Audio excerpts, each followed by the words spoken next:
Welcome back. I want to put some issues related to obesity and the epidemic of obesity on the table.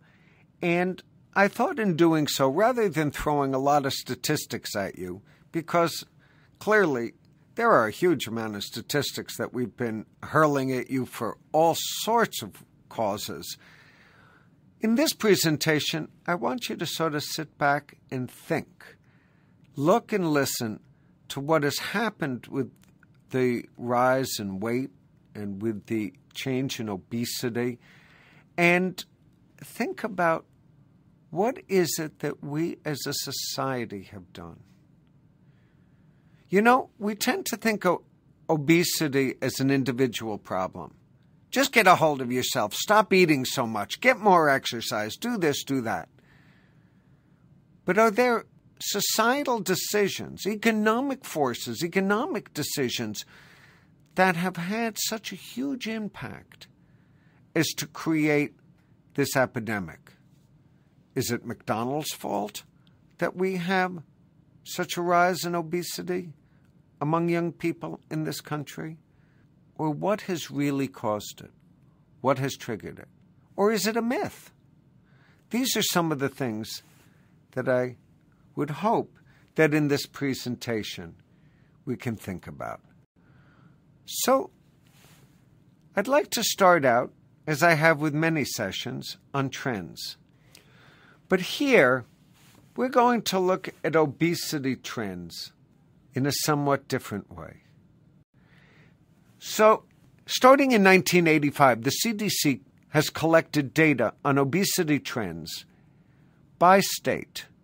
And I am going to show you what has happened over the last 20 years.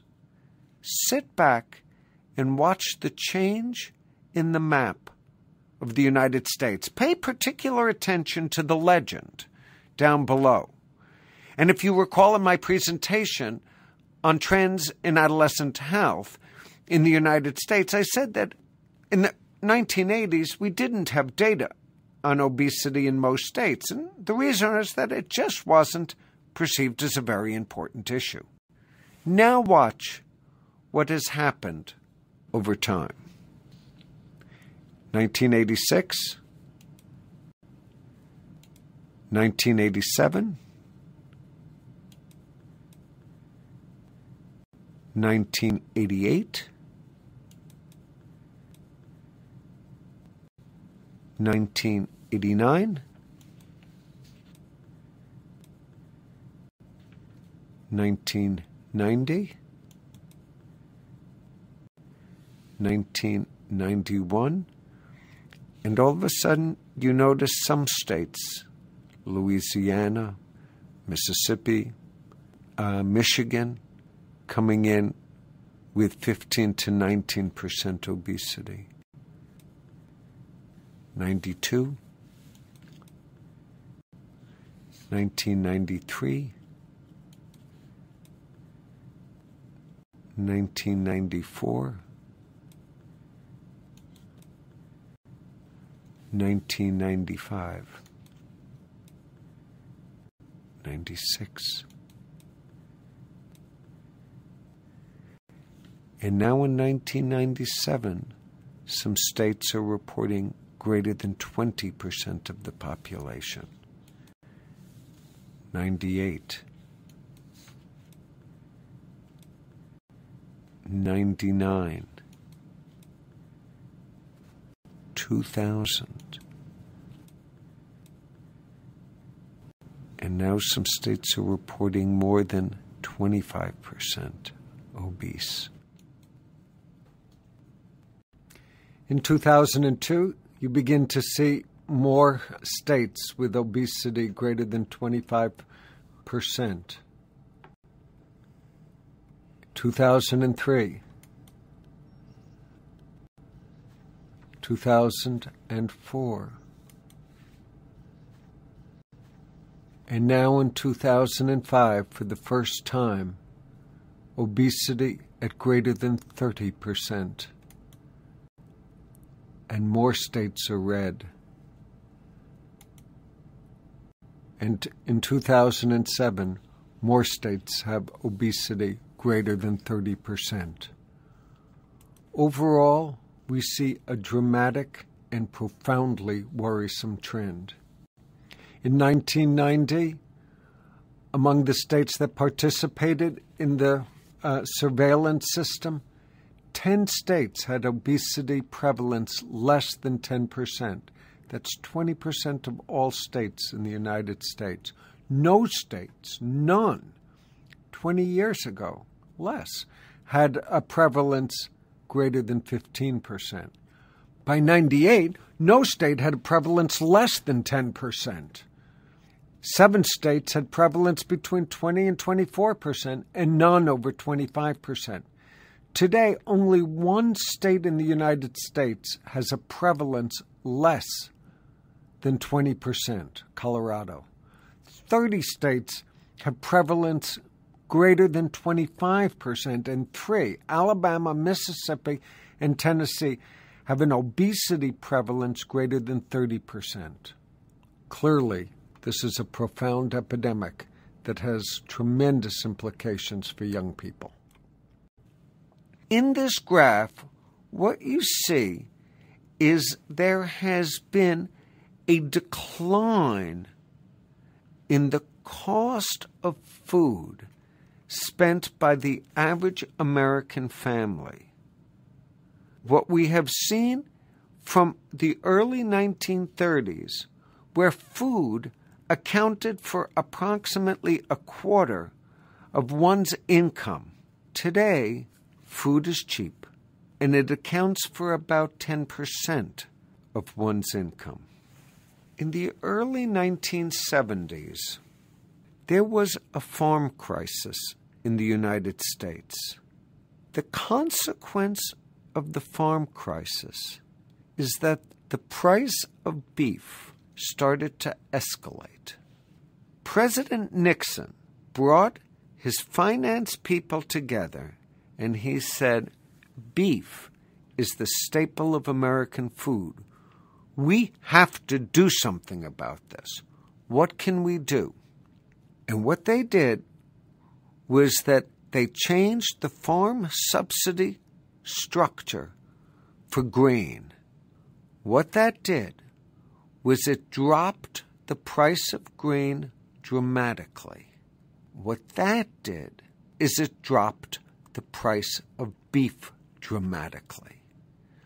What we have today is that the price of food products cost less than the price of packaging the food products. So it is cheaper, substantially cheaper, for a hamburger company to make one large hamburger than 2 smaller hamburgers because of the cost of packaging. So with that shift, with the decline in the price of grain and in the price of beef, the basic costs for food bottomed away. We have seen this particularly true for higher fat, lower nutrient foods, because then what we got were the oils like corn oil that became infused with most foods as corn and grains prices declined. We haven't seen a dramatic change in expenditures of dining away from home, but again, the relative cost of doing so, particularly in dining establishments that produce high fat, high quantity, and comparatively lower nutrient foods, have increased. And so what we see is a dramatic increase in calorie consumption per day, going from about 3,200 calories on average in 1995 to 3,900 calories in 2000. A quarter-pound cheeseburger, large fries, medium 12-ounce soda, 1,250 calories. Just keeping this in perspective, a child would have to bike for an hour and 15 minutes just to burn off the Coke. Just the Coke.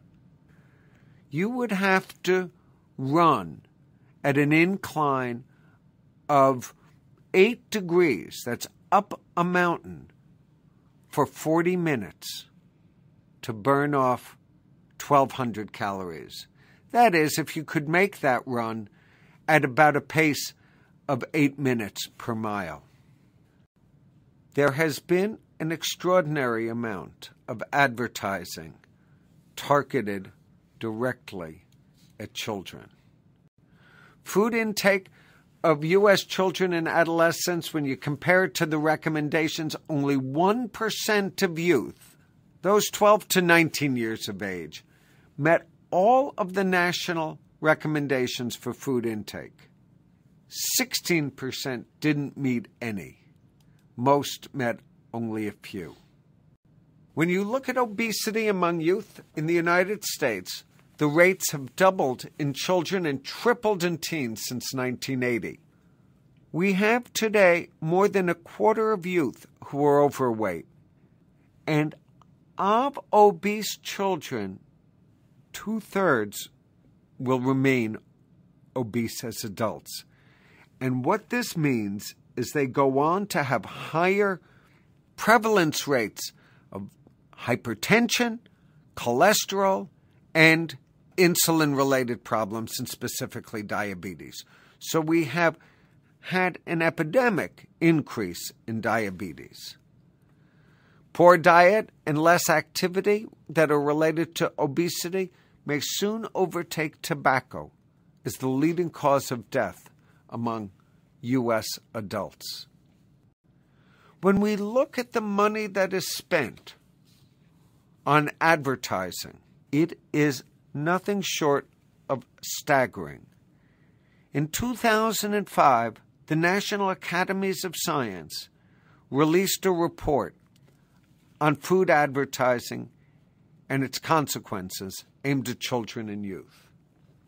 In the United States, food, beverage, and candy companies spend almost $6.5 billion, and restaurants and fast food companies an additional $4 billion on advertising. To break that down a little bit, McDonald's spends $619 million, Burger King just under $300 million, Pepsi $200 million, Coke $167 million, Kool-Aid $25 million, Pringles $35 million, Lunchables $23 million. It's a fair chunk of change being spent on advertising. Compare it to the NCI budget, the National Cancer Institute budget, for a 5-day nutrition education program. This is the federal expenditure, the national federal expenditure from a year from that branch of the NIH on nutrition education, $1 million. Up against McDonald's We Love to See You Smile campaign, $500 million. What's the chance of success of a health promotion campaign?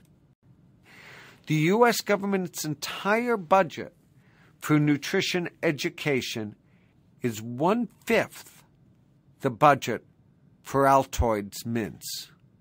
You remember we were talking about sticky messages a while back in a presentation on the tipping point?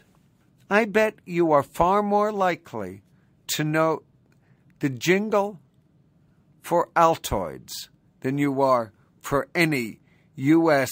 government nutrition program. It is estimated that the industry spends about $2 billion a year targeting children. And this segment of the market has expanded vastly, 20 times from 1990. Why has there been this change? What has influenced it? Well, certainly adolescents have more leisure income now than they did a decade or two ago. They have their own money to spend. They influence the market, and they influence their parents as to what parents want. You know, pay particular attention the next time you go to a grocery store.